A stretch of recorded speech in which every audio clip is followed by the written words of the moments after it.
On this episode of Booked on Rock, play it again and again. We take an in-depth look at why we find pleasure in repetition when it comes to our favorite music.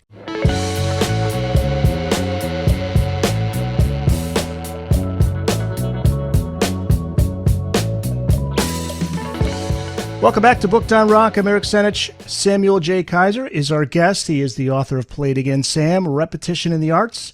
Welcome to the podcast, Samuel. Thank you. Please call me Jay. Thank you so much for being here. Let's give a little bit of background on you before we get into this book. You are the Peter de Flores Emeritus Professor of the Linguistics and Philosophy Faculty and former Associate Provost at MIT. You've authored numerous books and scientific publications. You're the editor-in-chief of the journal Linguistic Inquiry. You are a theoretical linguist. Tell us about theoretical linguistics and how does that relate to the arts, particularly music, because we're going to really talk a lot about this book in regards to music and repetition, how we get comfort in repetition. Theoretical linguistics, what it really is about, at its bottom line, is about the computational properties of neural networks. But the point is that we have the ability to produce an infinite number of sentences. The only reason why we can't is because we're mortal. We don't live long enough. But if we did, there'd be no end to the number of sentences we could produce. But our brain is finite. It's about 1,350 cubic centimeters. And so how is it possible that this organ, which is the size of a honeydew melon, how is it possible that it can produce an infinite output? The question was actually posed in the 19th century by a scholar and somebody who was interested in these questions. And the question was, how do you get an infinite output from finite means?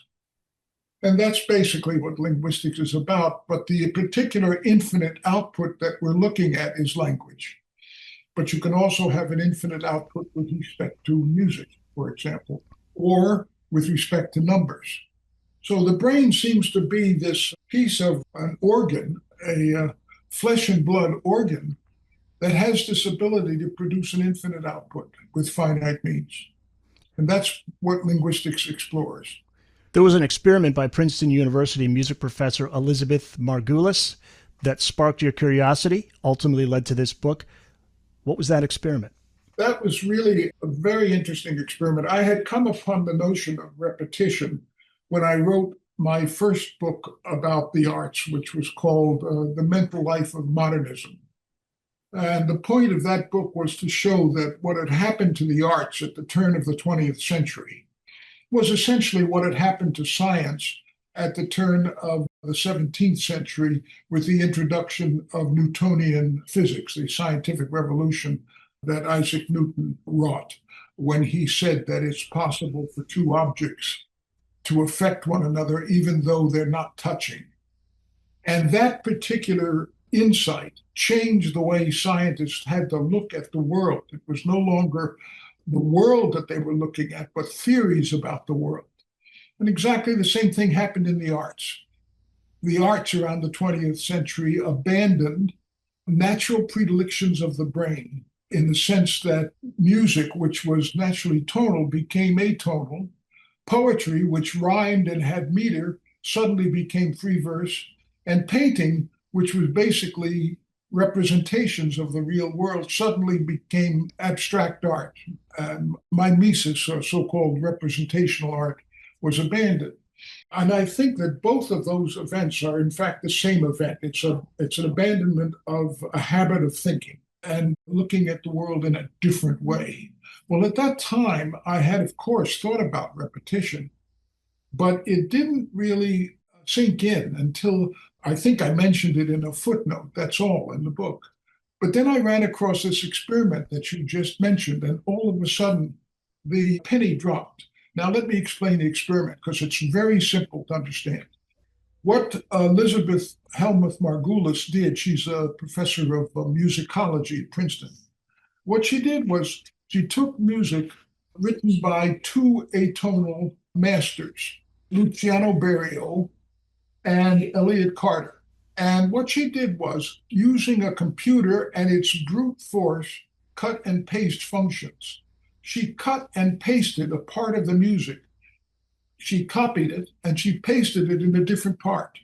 So that what she did was she doctored the music. So imagine the music was divided into five segments, and we'll number them one, two, three, four, and five. She copied segment one and she pasted it after segment one. So the new piece of music was now one, one, two, three, four, five. She called that immediate repetition, and then she did something which she called delayed repetition. She copied one and she inserted it farther down the line so that the doctored piece of music now was one, two, three, one, four, five. So she had four pieces of music, the original done by these masters of atonal music, and pieces that she had doctored without any aesthetic considerations at all. She wasn't trying to make anything sound better. She just cut and pasted where she thought it would work.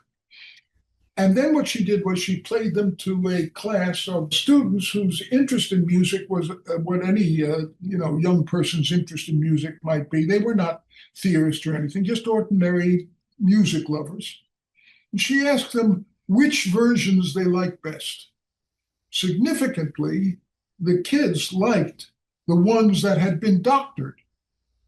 So then she took that same experiment to a conference where the attendees were PhDs in music. These were people who were very familiar with music theory, with atonal music, with 12-tone variations, etc. And she ran the same experiment. And guess what? They also preferred the one that had been doctored. Wow. So what's the conclusion? It was the one that she came to, that repetition just by itself enhances the aesthetic appreciation of a work of art. And that's when I realized that this repetition is really something more than just a way to adorn something. We seem to be hardwired to find pleasure in repetition when it comes to the arts. Why do you think that is? Well, there's a couple of interesting speculations. There's a social psychologist by the name of Robert Zablanc, who in 1963, I think it was, ran a set of experiments with children, infants really, in which he hypothesized mere exposure, the mere exposure phenomenon. And what he discovered was that the mere exposure to these infants of a particular face, in this case, their mother's face, but the mere exposure of the child to the same phenomenon over and over again produced a kind of an affection in the child for that stimulus. Now, you can ask yourself, is there an evolutionary advantage to this? Well, obviously there is with respect to the child and the mother, because if you have repetition of a familiar event in your life, which in this case is going to be the mother, and you say that it's a pleasurable event, it's something that the child is not going to be afraid of, but rather is going to move toward. And so one speculation is that repetition is a way in which you bond a child to a parent. Reason why is it's a step in the right direction toward ensuring the child's survival. And all that evolution is really interested in is neither the mother nor the child, but simply the passing on of the genes. It wants to make sure that those genes are passed on. And so what it does is it selects for activities which are desirable to the people involved in the individuals involved in the activity. And a way to enhance that for the individuals is to make it pleasurable. Notice the obvious shape for that is just sex. I mean, sex doesn't have to be pleasurable, but it is. And nature knew what she was doing when she made sex pleasurable, because that ensured that there would be a contribution to the gene pool. You follow me? Yeah. Well, there's another reason why it's sort of interesting, repetition. And even though we're not talking about my book, you'll see in a minute why this is really, what you're asking is exactly the right question. Okay. Another reason is that repetition enables you as a creature to determine whether the environment that you're in is safe or not. Because if you are in a particular environment and you repeat that environment over and over again without mishap, then you know that that's safe. But if you happen to be in the environment and all of a sudden there's something different, then you worry and you look around. So repetition is a way of determining whether or not your environment around you is safe. Notice that in order for you to be able to make that determination, not only do you have to be hardwired to tell whether two things are alike, but you also have to be hardwired to tell whether things are different. And this point was observed as far back as 1890 by William James in his Principles of Psychology. The ability to tell whether something is a repetition or not requires not only the ability to tell that two things are alike, whether they're the same, but also to tell where they're different. And Hmm. this same except relationship, that something is the same as that except, we're hardwired to detect. And there's a whole bunch of experiments which show that that's true. Now, what's the point of my book? My point of my book is that we are hardwired to detect repetition, which involves same except judgments and as well as same judgments. And artists co opted that in order to put pleasure into their works of art. Wow. Yeah. So, and that you get a bigger audience, a bigger fan base, more people that want to see your art, listen to your music. Now, you'll notice that what happened at the 20th century when the artist abandoned the natural predilections of the mind to tell whether something was tonal, to listen to tonality, to tell whether something rhymed, for example, whether two words rhymed, whether they're the same except. You'll notice that what happened was that one could simply say that art gave up pleasure and it went in a different direction. But one of the things that it gave up, when it gave up catering to the natural predilections of the brain, was pleasure, which is why the audience for art dropped. And that also explains that with songs, you have chorus, repeat chorus again. Oh, yeah. Well, I mean, look, That's, so look, let me give you an example from my book. Suppose you and I meet and I say to you, hello, Eric, how have you been? Hello, Eric, how have you been? I just got back from the store. I just got back from the store. I bought a quart of milk and a loaf of bread. I bought a quart of milk and a loaf of bread. You would say, wait a minute, why are you repeating yourself? The point is that you have every right to be annoyed if my conversation with you was like that, because one of the sort of the rules of conversation is that when you talk, just get across what it is you have to say and no more. So my repeating the exact same thing is useless. But suppose I say, well, hello, Eric, how have you been today? Well, I'm saying, hello, Eric, how you been today? Well, I just been to the store and this is what I got to say. I've been to the store and this is what I got to say. All of a sudden, it's pleasurable. You get it? yeah, yeah. Because I sang it.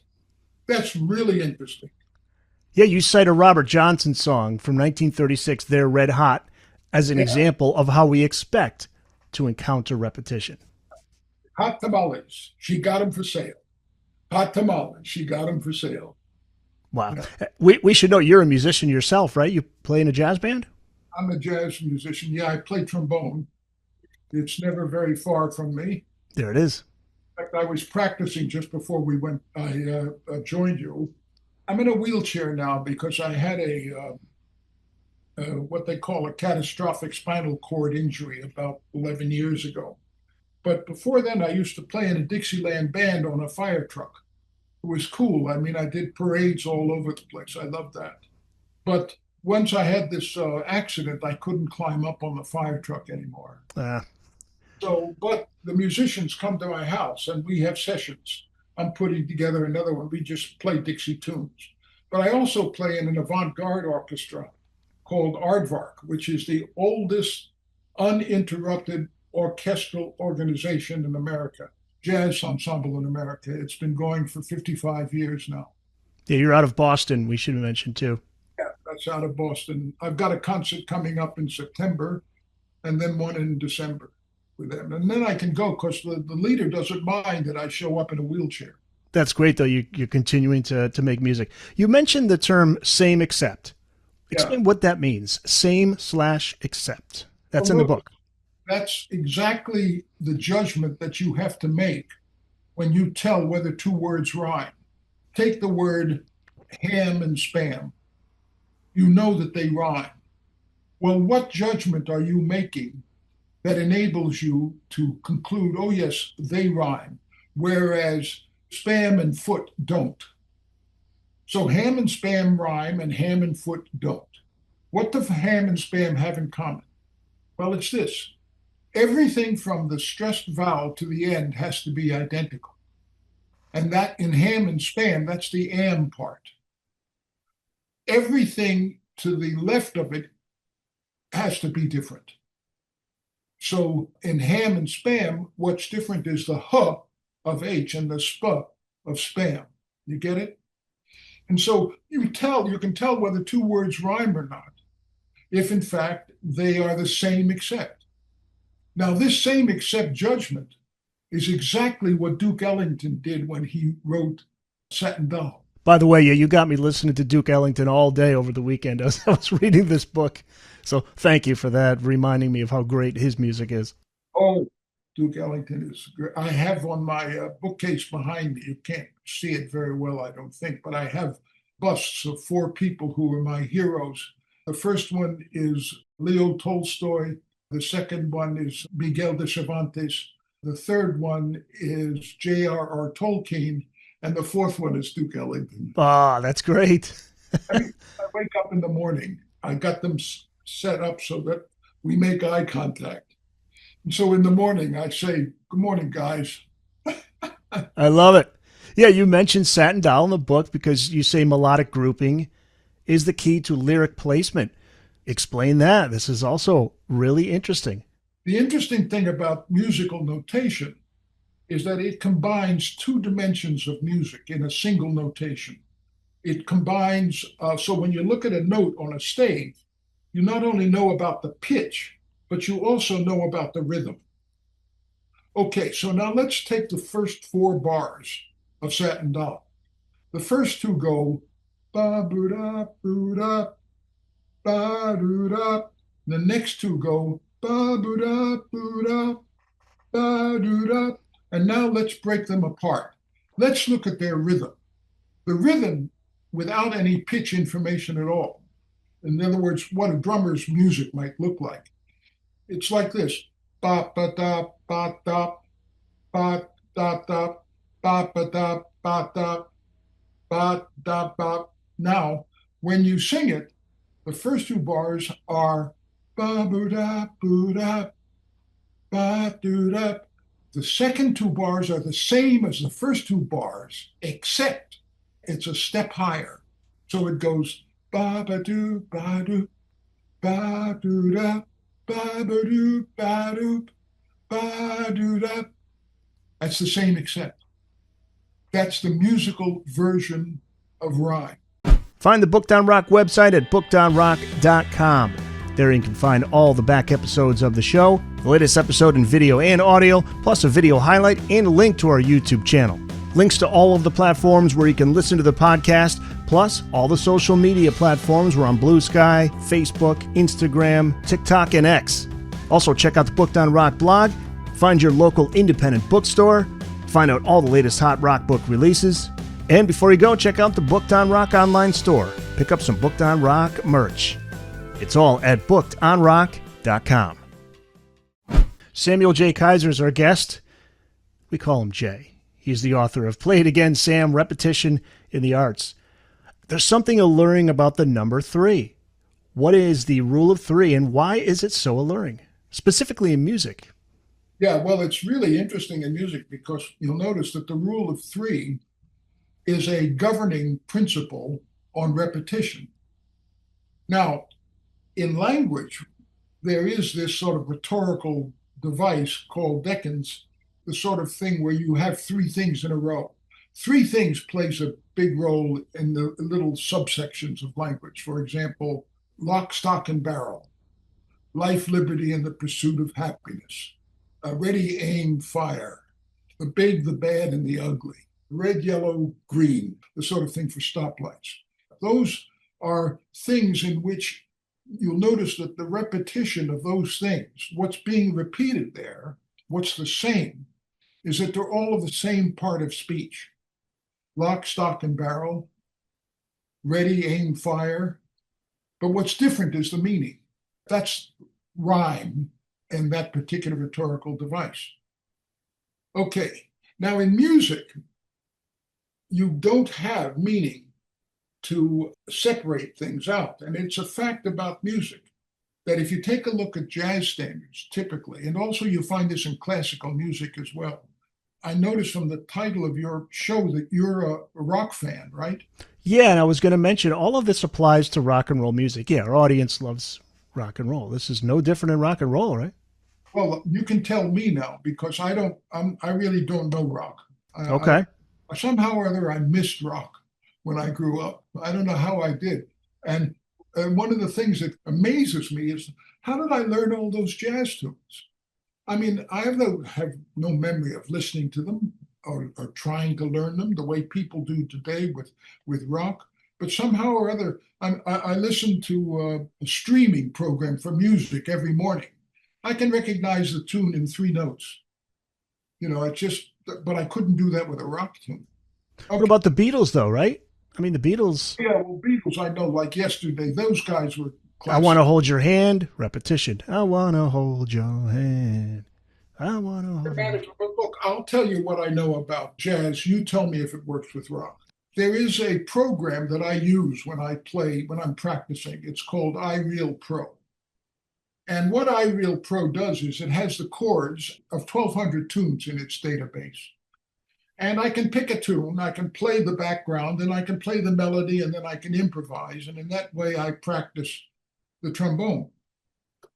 Okay, so now the point is that there was a guy by the name of Shanahan, who I reference in my book, who actually looked at the entire database of 1,200 of the jazz standards in iReal Pro from the point of view of form. Now, here's the form of a jazz tune. It's typically AABA. Now, what do I mean by that? Well, let's take Satin Doll as our example. The first 8 bars are ba ba da boo da ba doo da ba ba da boo da ba doo da ba doo da ba doo da, long note. Okay, then it's repeated. Typically, there's a repeat sign and you play it again, but you don't play it 3 times. What do? You introduce something which is called a bridge. So after you have done ba ba da boo da ba doo da, after you've repeated that, the first 8 twice, that's 16 bars, in comes the bridge, and the bridge is 8 bars. And what's the bridge like? It's ba ba ba doo ba da ba ba ba doo ba da ba, and then ba ba ba doo ba da ba ba ba doo ba da ba, switcheroonie. And so you can see that what he's done there is the same thing he did in the first 4 bars. The melody line here is 4 bars long. The rhythm is identical, but the pitch is up a step. You get it? Sure. As soon as he's done that, he goes back to ba ba ba da boo da ba doo da ba ba da boo da.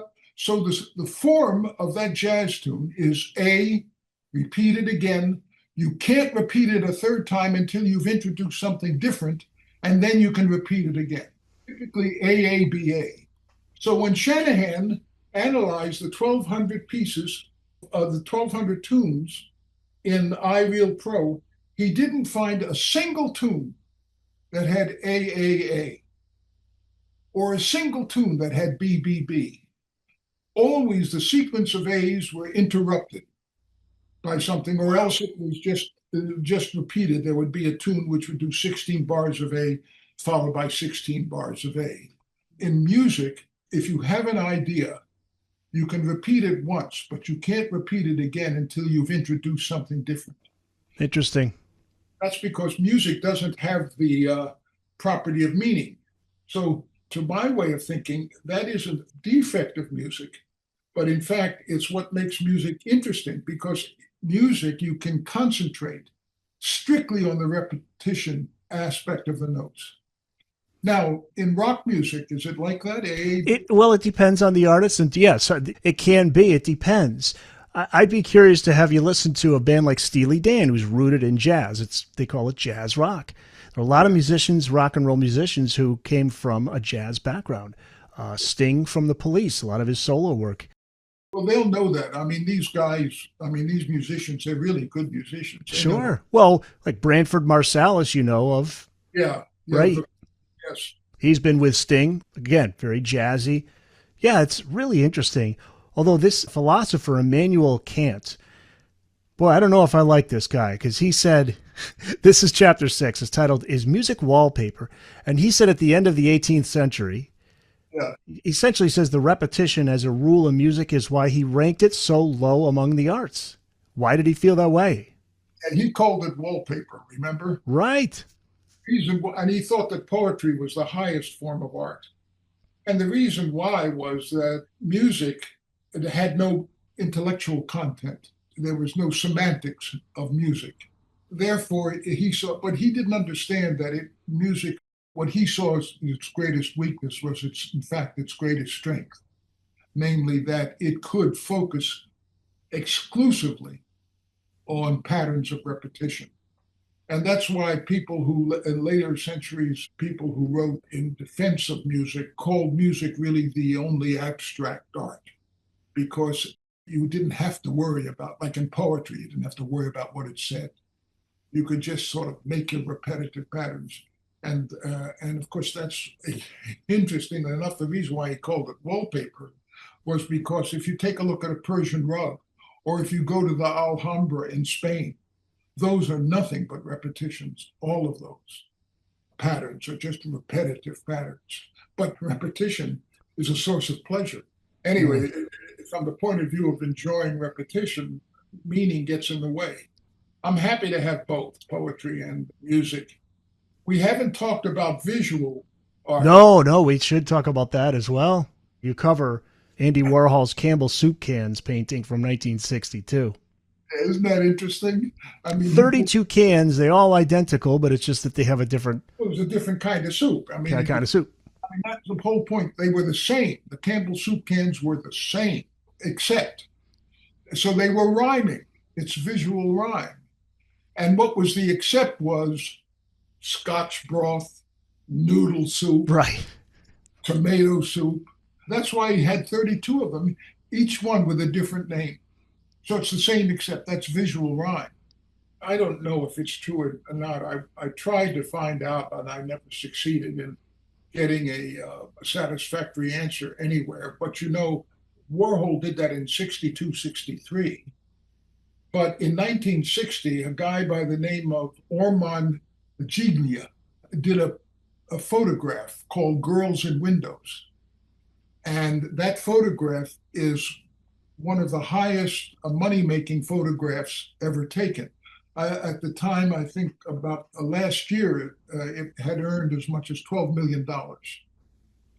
And basically, what that photograph is about, it's the Campbell soup cans, except that for the soup cans, they're empty windows. And for the Scotch broth, the kinds of soup, there were models wearing colorful dresses, standing at different poses in the windows. That's visual art. That's perfect visual, same except rhyme. Precisely. So, same except it dominates music, it dominates poetry, it dominates painting. Well, I wouldn't say dominates, but it certainly pervades it. Now, but that wasn't received well by other artists, right? Because that was, like you say, a poke in the eye of abstract expressionism. So that's why Andy Warhol did it, because what the height of art at the time was people like de Kooning and Pollock, and he was sort of poking a finger in the eye of these guys by taking a can of soup from a supermarket and turning it into an artistic object like that. He was making fun of abstract, and I think he sort of actually put the kibosh on abstract art when he did that as a kind of a dominant media. All of a sudden, he opened the floodgates for all kinds of other forms of art. It's interesting, just as a footnote, I don't know how many of your listeners are interested in art, but exactly 100 years before in 1862, Edouard Manet did a painting called Déjeuner sur l'herbe, Lunch on the Grass. And it's a famous painting because it has these French guys sitting on a lawn having lunch with a woman, and the woman, they're fully dressed, and the woman is completely nude. And what's interesting about this is that the pose that he put them in is exactly the pose that Raphael used in a painting of his that was recorded in a etching by an artist who worked in Raphael's studio, a guy by the name of Michelangelo Raimondo.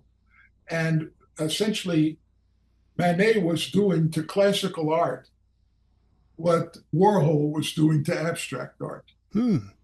Do you think Warhol was aware of the pleasurable experience of repetition? Is that why he did it?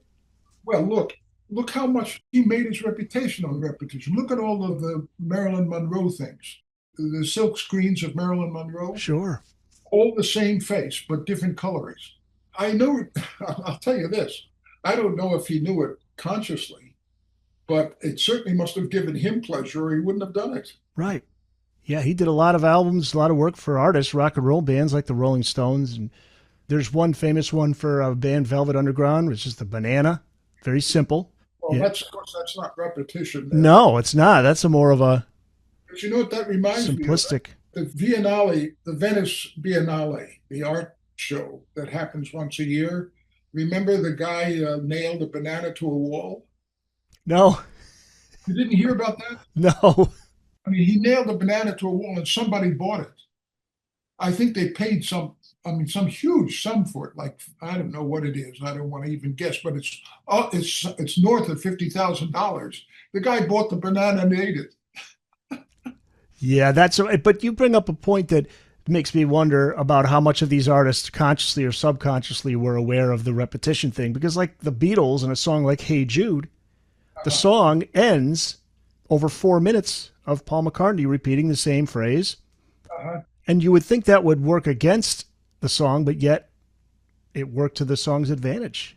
If I were going to look at that song, you see, what I would say to myself, is it a counterexample to what I said about AABA? Is Hey Jude AAA? And my guess is it's not. My guess is that if you were to look at the rhythm, you'd find rhythm changes, or if you looked at the chords, you'd find chordal changes. So there would be a change each time he repeats the phrase. I mean, I can see him repeating it identically twice, but the third time, I would guess there's a change. Hey guys, thanks so much for checking out the Booked on Rock YouTube channel. If you've just discovered the channel, thanks for joining us. If you've been watching all along, can't thank you enough for your support. Make sure you tell a friend, a family member, share on social media, and also don't forget to subscribe to the channel so you get updates on latest episodes, video highlights, and more. Now back to the show. You went into this project with a curiosity which led you to carefully look at how repetition appears in the arts, and I'm curious as to how you felt about the topic when you completed the book. Well, I mean, I developed a theory about how it works as I wrote the book, and I ended the book with that theory. I'm not sure that that theory is right, but I'm hoping that people will test it and find out where it fails. But the idea is that basically all art, well, let me explain it like this. There was an experiment done by some psychologists in the Netherlands. And what these people did was they discovered that when you ask somebody a question, they tend to answer it using the same syntactic constructions that you used in formulating the question. So you go into a shop and you say to somebody, "At what time do you close?" The shopkeeper will answer, "At 5 o'clock." You go into a different shop and you say, "When do you close?" They won't say at 5 o'clock. They'll say 5 o'clock. So they sort of pick up your syntactic structure. So that's kind of parallelism, a structural parallelism. You'll notice that it's a familiar rhetorical device. We shall fight on the landing grounds. We shall fight in the streets. We shall fight on the shores. That sort of thing from Churchill's speech to Parliament in June 4, 1940, I think it was. I think that art is essentially works like that. that what essentially is happening is that when you make these judgments of repetition, what is happening is that the artist gives you a structure and he sets up a problem for you. And the problem is to find out if that structure is repeated. And when you do that, that gives you pleasure. It's a problem solving event. And so that's why when you hear ham and you are in an end rhyme environment, what you, the reader, wants to do is to find the word that's the same except. And when you find it, bingo, it's a pleasurable event, a tiny little jolt of pleasure. That leads into we're hardwired Yeah, that's that right. way. You find this repetition everywhere. So far, we've only talked about same except, but if you take a look at things like, say, Homer's epics, those are identical repetitions. Homer's epics are built on formulas, like they're built out of fixed phrases, like little blocks of Lego. And these identical blocks of Lego are what the poet used, the oral poets used when they constructed the poem, which ultimately was written down as the Odyssey or the Iliad. Yeah, this book, it looks into the arts, which is music, poetry, and painting Yes. Also, photography. and photography. Yeah, yeah. I have an analysis of a photograph by Lee Friedlander, which on first glance, it looks like a lousy photograph. I mean, it's nothing, but I think it's really something. But you have to look for the same except in it. And then there's this great painting by Gustave Caillebotte, who was a 19th century French impressionist, the one that nobody ever heard of, who, in my opinion, was as good as all of them. And you can see that one of his paintings that I analyze in the book is nothing but same except. It's called Rainy Day in Paris. And it's just made up of a whole variety of triangles, which are all the same except. And I think when you look at it, you subliminally see the triangles. And that's why you're attracted to this painting, why you think, Jesus, that's a good painting. It's because it set up a whole bunch of little problems for you to solve, and you solve. Yeah, this book is really going to help us when we listen to or look at a painting or a photograph. We're going to think about it in a whole different way after reading this book. You're going to ask yourself, or you may have the answer now as to why you're seeking or why you find pleasure in it. See, I'm so glad you said that, Eric, because most of the commentary on art is not about the mechanisms that it initiates in you, not about the neural networks that it causes to fire in you. Most of it is about the sensitivity of the critic who's talking about it. So, for example, in this Gustave Caillebotte painting, there's a critic that I quote, and basically, when you read his comment on the painting, it's nothing but a description of what the painting is about. But, I mean, you don't need a critic to say, oh, it's two guys, it's a man and a woman with an umbrella, and there's a bunch of other guys with umbrellas, and they're all walking around and it's raining. Thanks a lot. I can see that. Yeah, But that's what most critics do. They talk about it, but they talk about it because they're very good at talking about it. They have pleasant styles, and in some cases, their sensibilities are really worth listening to. It's interesting to see what that painting, book, or poem evokes in them. But that doesn't say anything about the level below it, which is why it works as a work of art. And that's what my book tries to uncover. and it's called Play It Again, Sam, Repetition in the Arts by Samuel J. Kaiser. It's out now. You can find it wherever books are sold. Look for it at your nearest bookstore. If it's not there, ask them to get a copy of it.